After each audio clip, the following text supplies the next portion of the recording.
So I thought it was good time to tell you guys about what it was like when I was a little cat man. I was born and raised in Philadelphia and spent most of my days playing on the local basketball court. I had many friends there.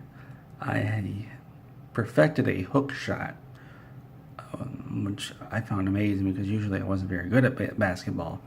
I was able to actually do it from running across the free throw line, and I could make it every time. And now I can't even shoot a basketball. But back then, when I was young, I was able to do it. I could, and everybody would watch me, and would say, "That's a good shot, Mr. Catman." But back then, they didn't call me Mr. Catman; they called me Catman. Well, one day there were these guys, and they were up to no good, and they were causing trouble in the neighborhood. And I didn't like that at all because they were messing with a lot of my friends. And so I went over there to give them a piece of my mind. And as I'm telling them to stop messing with the friend, which, by the way, was actually a girl who I had a crush on and never wasn't able to tell her about it because of what happened later in the story.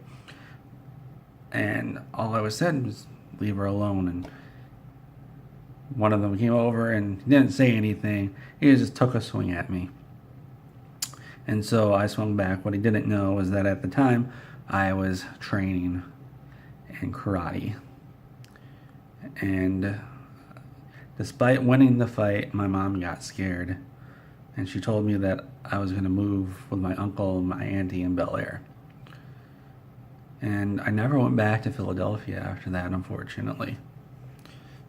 It was a great time out there in Bel Air. My uncle, he's a judge, was a judge. And my auntie, she just did whatever. She just went from job to job. She didn't care because my uncle made lots of money. I had a cousin named Carlton. He was kind of nerdy just like me, but that's okay. Because he was cool. He was a nice guy. It's just too bad he died. In fact, a lot of the people from my life are dead now. It's a sad state of affairs. And I never went back to Philadelphia. After that, I went to college and I got into a movie career, making some good movies and some terrible movies, and lots of terrible rap music. You've probably seen me in... Not that. You've probably seen me in Calm West. It's about a story about the Old West. It's not wild at all. It's quite calm. I even have a son who doesn't embarrass himself online all the time. So that's pretty nice. You've never seen him because I don't want you guys knowing who he is. So if you remember a Catman from Philadelphia, I am him. And I would love to reconnect with you guys. Thank you.